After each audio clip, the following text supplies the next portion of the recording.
Most dog owners would never dream of hurting their dog. Not deliberately, not cruelly, not in any obvious way. And yet, it happens every single day. Not because people do not love their dogs enough, but because they keep sending love in a language their dog does not fully understand. That is the part most people miss. Dogs do not measure love by intention alone.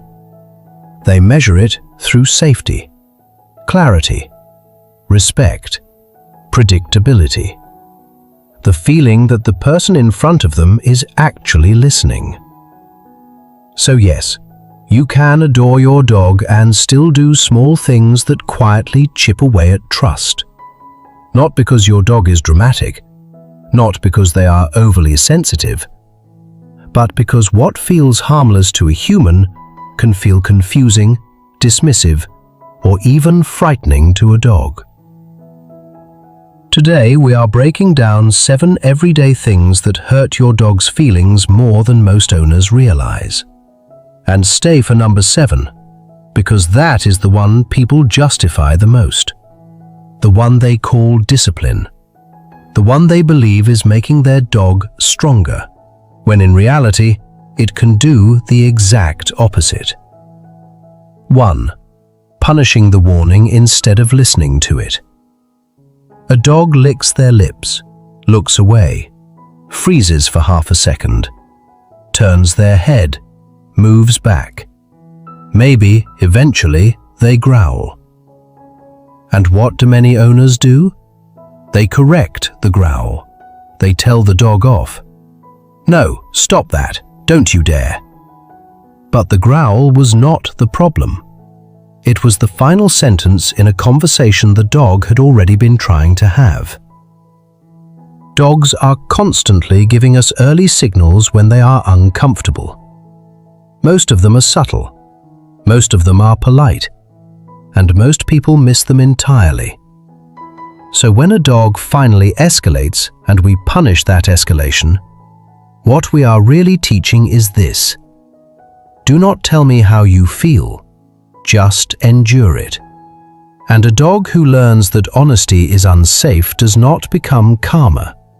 They simply become quieter. That is not trust. That is suppression. A dog whose feelings are respected does not need to shout as often.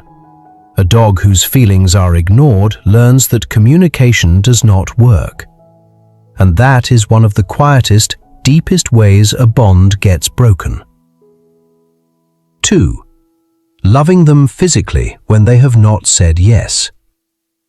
The hugging, the face pressed into theirs, the squeezing, the constant reaching. To a human, it feels warm, close, affectionate. To a dog, it can feel very different.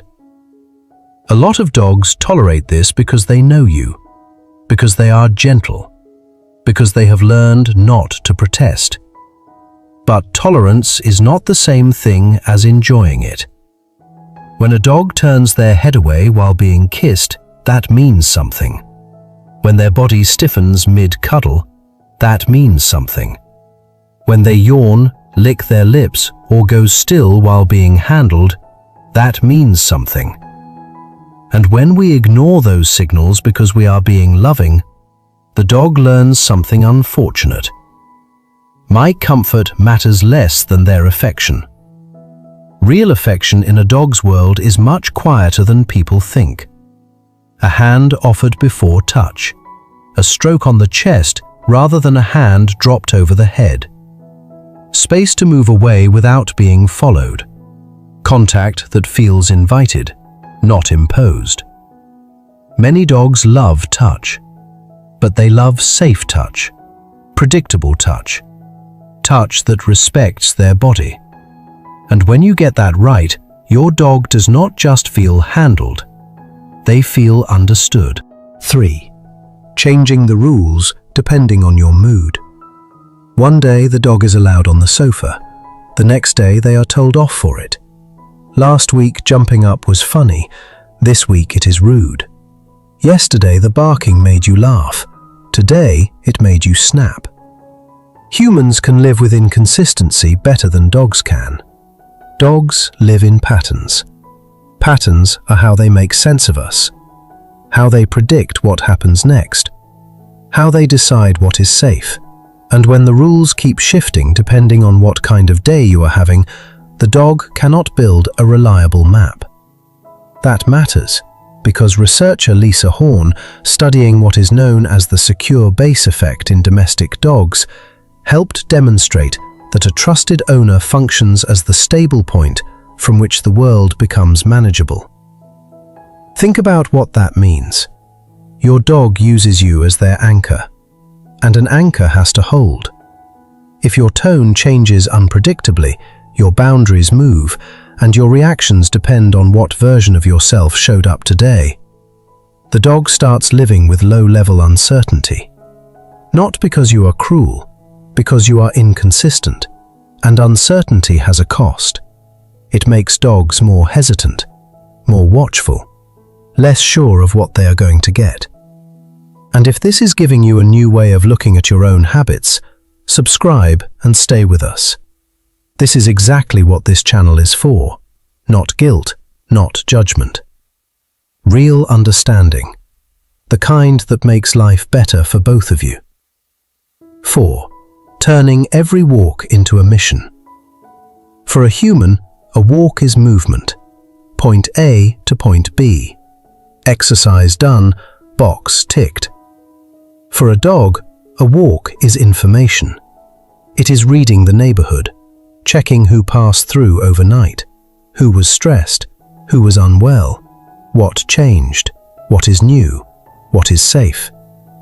The walk is not just physical, it is mental orientation.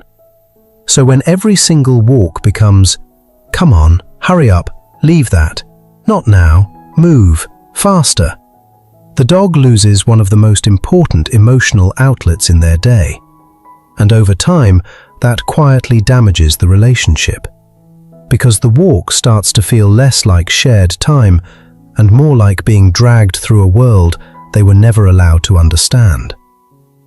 Letting a dog sniff is not indulging them. It is letting them read the paper. And when your dog is never given enough time to do that, the message becomes, "Your pace matters, mine does not."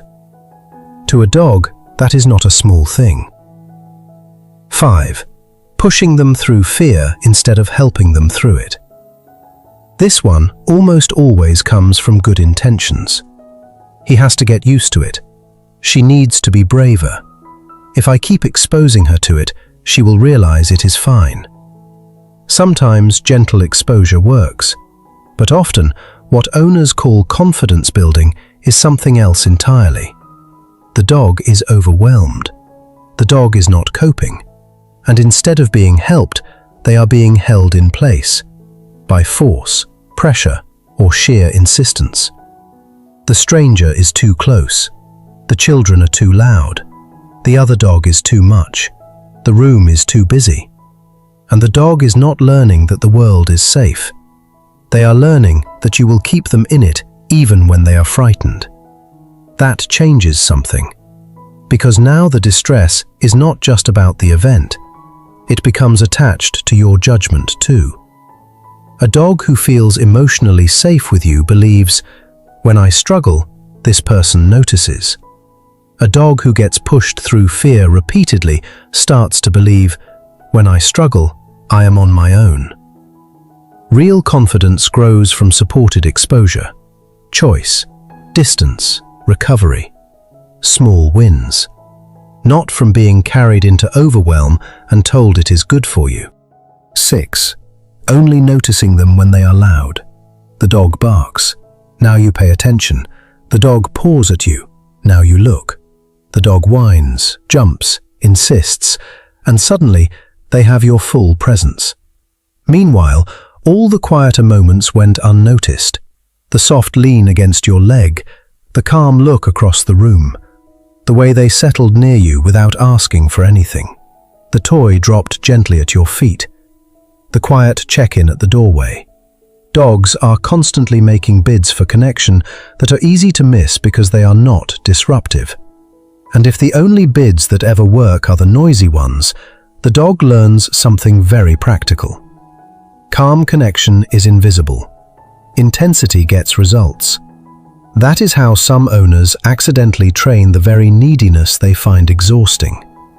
Not by loving too much, by overlooking the softer language until the dog has no choice but to amplify it. Your dog is not asking for much in those quiet moments. They are asking you to notice, and when you do, it matters more than you think. 7. Using intimidation when they are already confused.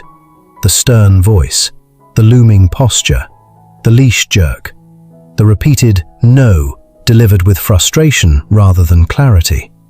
People justify this constantly.